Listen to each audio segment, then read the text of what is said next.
Hello বন্ধুরা, রঙিন গল্পে আপনাদের স্বাগত।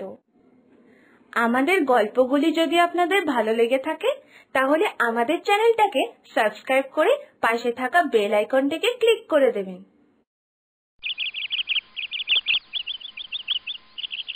উফ বাবা, কি গরমটাই না পড়েছে। এত ভোরবেলা ফুল তুলতে বেরিয়েও গরমে অস্থির হয়ে যাচ্ছি। কেন যে এত গরম পড়ে কে জানে। একেই এত গরম পড়েছে, তার উপরে বাড়ির কাজ, আর বিশেষ করে এই রান্নাটা। দূর, আমার আর রান্নাই করতে ইচ্ছা করে না এত গরমে।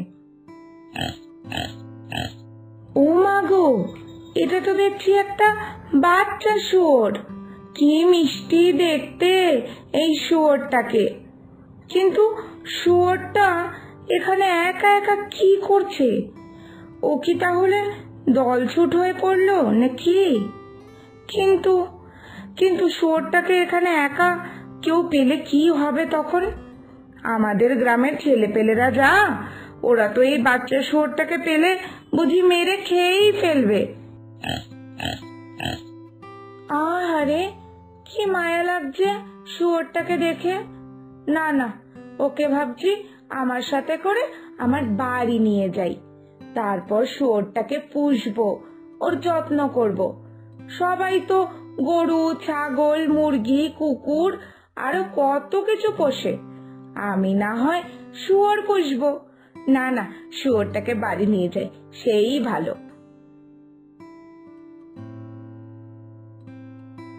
এই নে, তুই একটু জল খা।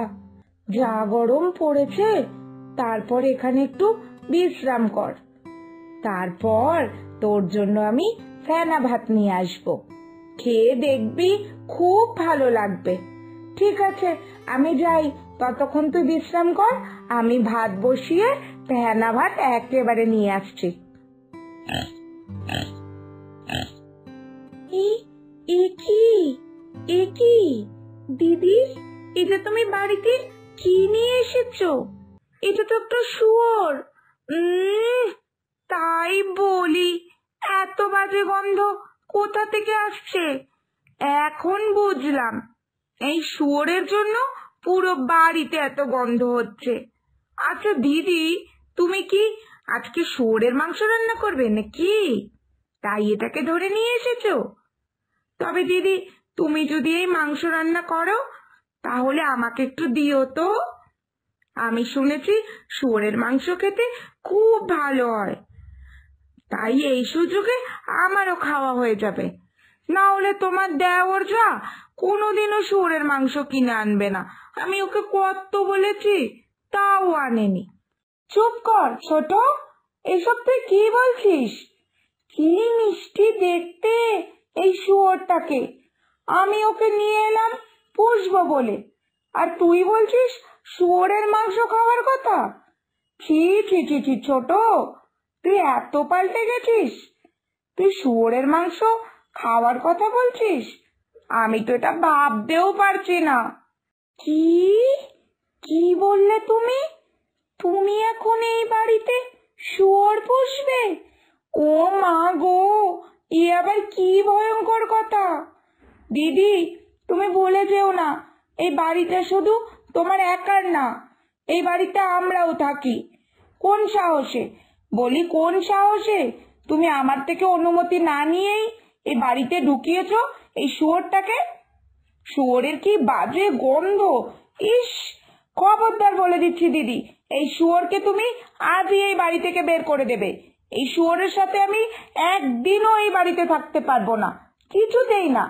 বাহ বাহ, কি সুন্দর কথা রে ছোট তোর।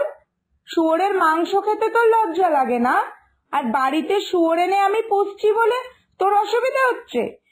আমার বাড়ি, আমার উঠোন, আমার জায়গা, আমি সব ভালো করে পরিষ্কার রাখি, সারাক্ষণ পরিষ্কার করি।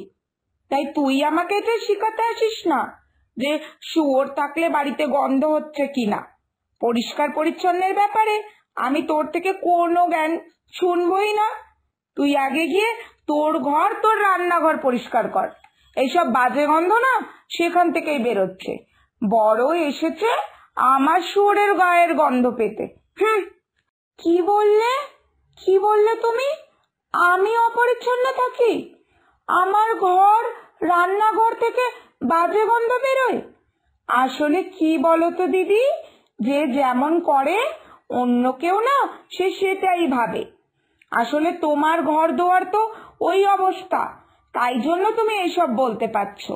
আর তাছাড়া রুচি দেখেও মানুষ চেনা যায়, না হলে কেউ শুয়োর পুষতে চায় না। হাসিও পায় তোমার কথা ভাবলে।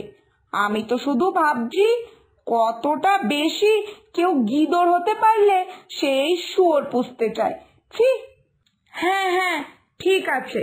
আর কতটা গিদড় হলে কেউ শুয়োরের মাংসের উপরে এত লোভ দেয় সে আমারও বোঝা হয়ে গেছে। যাকগে যাক, আমি তোর সাথে দাঁড়িয়ে দাঁড়িয়ে এত তর্ক করতে পারবো না। আমার মেলা কাজ পড়ে আছে ঘরে। আর হ্যাঁ, শুয়োরটা আমি এনেছি, ওকে আমি পুষছি, আমি রেখেছি, তাও আমার জায়গায়। তাই আমি অন্যের মুখ থেকে ওর ব্যাপারে একটাও খারাপ কথা শুনতে চাই না। এই আমি বলে রাখলাম। আচ্ছা, পোষাচ্ছি তোমাকে দিয়ে এই শুয়োর। এই শুয়োরকে যদি আমি বিদায় না করতে পেরেছি এই বাড়ি থেকে, তাহলে আমিও এই বাড়ির ছোট বউ না। এবার আর মুখে আমি কোনো কথা বলবো না। এবার যা করার আমি সব করে দেখাবো। না না, ছোট তো চুপ হয়ে যাওয়ার মেয়ে না, কিন্তু তাও ও চুপ করে গেল। নিশ্চয়ই ওর মনে কিছু একটা তো চলছে। না, আমারও চুপি চুপি ছোটর উপরে নজর রাখতে হবে। আমার এই বাচ্চা শুয়োরটার উপরেও লক্ষ্য রাখতে হবে। বলা যায় না কি করতে কে কি করে ফেলে। বাবা রে বাবা, কি করব এই শুয়োরটাকে নিয়ে কিছুই বুঝতে পারছি না। ওইদিকে দিনের পর দিন দেখছি বড় গিন্নির আদর যত্ন শুয়োরটার প্রতি বেড়েই চলেছে। আমি যত বারণ করছি তত আদিক্ষেতা বাড়ছে। দিন দিন শুয়োরটাকে খাওয়িয়ে খাওয়িয়ে একেবারে মোটা করে ফেলেছে। যত সব ঢং। আচ্ছা আচ্ছা, এইবার মাথায় একটা বুদ্ধি আসছে। আমার কি করা উচিত আমি এবার বুঝতে পেরেছি। ইস, এতদিন এই বুদ্ধিটা কোথায় ছিল আমার? আমার তো এমনি অনেক দিন ধরে শুয়োরের মাংস খেতে ইচ্ছা করছে, আর চোখের সামনে রাত দিন এত নাদুস নদুস শুয়োরের বাচ্চাটাকে দেখেও আমি কেন ভাবলাম না যে এটাই সুযোগ শুয়োরের মাংস খাওয়ার। আহা, এইটাই এইটাই সুযোগ।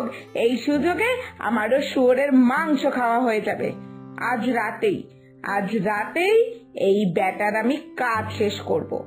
তাহলে সারা বাড়ি এই শুয়োরের গন্ধ থেকেও মুক্তি পাবে, আর আমারও খাওয়া হয়ে যাবে শুয়োরের মাংস।